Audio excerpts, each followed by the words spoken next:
सो hey guys, कैसे हैं आप सब। आई होप आप सभी अच्छे होंगे और अच्छे से प्रिपरेशन भी कर रहे होंगे। और ये मेरा स्टडी ब्लॉग होने वाला है जिसमें कि मैं शेयर कर रही हूँ अपने नोट्स। और मैंने स्टार्ट कर दी है जो हमारा सिविल प्रिपरेशन होता है और उसके नोट्स बनाने स्टार्ट कर दिए। जैसे कि मैं आपको भी सजेस्ट करती हूँ कि आप जिस भी चीज़ की प्रिपरेशन कर रहे हो अपने नोट्स जो वो ज़रूर बनाएं, क्योंकि जब हमारा एग्ज़ाम आता है तो वही नोट्स हम अपने जो रिवीजन करके अपना एग्ज़ाम जो है क्विकली रिवीजन कर सकते हो और अपने एग्ज़ाम जो है वो अच्छे से दे सकते हैं। सो अभी तक मैंने आपसे पॉलिटी का नोट शेयर किया था और आज मैं एंशिएंट हिस्ट्री का नोट्स शेयर करूँगी और मैंने जियोग्राफी का भी नोट शेयर किया था।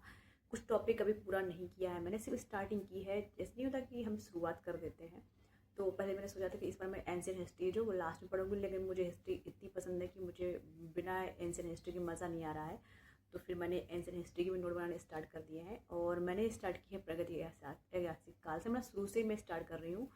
तो जिससे क्या होता है कि क्रम से हम पढ़ते हैं तो वो चीज़ें अच्छे से रिकॉल होती हैं हमारे माइंड में। तो आज हम अपने दिखाने वाले हैं एंशिएंट हिस्ट्री के नोट्स। हाँ, राइटिंग मैंने इस बार ज़्यादा मैं राइटिंग पे ध्यान नहीं दे रही। मैं जल्दी सोच रही जल्दी जल्दी अपना कोर्स जो है वो ख़त्म कर लूँ, ना कि ज़्यादा राइटिंग पे ध्यान दूँ।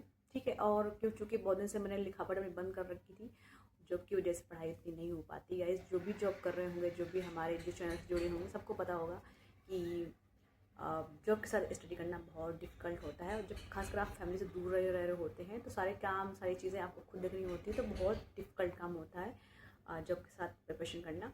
बट फिर भी हम हार मानने वालों में से नहीं हैं। सिलेक्शन हो या नहीं हो वो हमारे मेहनत पर डिपेंड करता है, लेकिन हम मेहनत भी ना करें ये तो भाई गलत बात है। तो चलिए बिना कुछ तरीके आपको अपने नोट्स दिखाती हूँ। मैंने प्रागैतिहासिक काल शुरू कर दिया, फिर मैंने इसकी डिवाइड लिख लिया कि प्रागैतिहासिक काल मतलब प्राचीन इतिहास को हम 3 भागों में बांट सकते हैं: प्रागैतिहासिक, आदि इतिहासिक और ऐतिहासिक। फिर यहाँ पे मैंने लिख दिया कि यहाँ पे जो था वो लिपि की जानकारी नहीं थी। ठीक है, यहाँ पे लिपि की जानकारी हो गई थी लेकिन उनको पढ़ा नहीं जा सका था। और ऐतिहासिक काल में हमें लिपि जानकारी हो गई थी और पढ़ा भी जा सका था। फिर हम प्रागैतिहासिक काल को बांट देते 3 भागों में: पुरापाषाण, मध्यपाषाण और नवपाषाण। आदि ऐतिहासिक काल को भी हम 2 भागों में बांट देते हैं: सिंधु सभ्यता और वैदिक संस्कृति। फिर हम पुरापाषाण काल की बात करेंगे, यानी कि जो हमने डिवाइडेशन किया था पुरापाषाण, मध्यपाषाण और नवपाषाण काल के बारे में। तो फिर यहाँ से हम ये कि मानव जो जीवन था वो खाना बदोश था, उसका भोजन था कच्चा मांस, शिकार करता था, उसका वस्त्र था पशुओं की खाल और वृक्षों की खाल, आवास का था गुफा एवं कंदरा, यानी कि पढ़ जो हमारे पौधे होते थे उस पर वो गुफा न बना के ऐसे वो रहने लगा। फिर यहाँ पे मैंने पुरापाषाण काल के बारे में लिख रखा कि 2 प्रकार की संस्कृति, उत्तर भारत की और दक्षिण भारत की। उत्तर भारत को हम चौपर चौपिंग बोलते थे, सुवन नदी तट पे थी, इसको सुवन घाटी भी बोलते हैं। ये हैंडक्स थी, इसको मध्य संस्कृति बोलते हैं।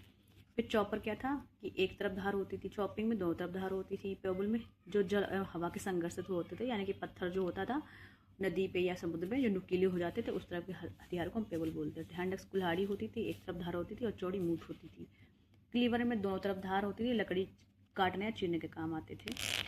फिर यही हमने थोड़ा लिख रखा कि चौपर चौपिंग की खोज किसने की थी, तो वो डॉक्टर प्राइमरोज ने की थी, कर्नाटक के लिंग श्रृंगर के द्वारा। और हैंडक्स की थी तो रॉबर्ट ब्रूसफुट ने की थी। बस ये भूवैज्ञानिक थे और पुरातत्वविद थे। ये क्वेश्चन आ चुका है। फिर मैंने अपने इतने ही नोट्स बनाए हैं एंशिएंट हिस्ट्री में। जैसे मैं नया बनाऊंगी फिर से आप लोगों को शेयर करूंगी। और इस बार मैंने राइटिंग पर ध्यान नहीं दे रखा है। हाँ, कि यहाँ पे क्वेश्चन पूछा जाता है तो वहाँ पे मैंने अंडरलाइन कर लिया है।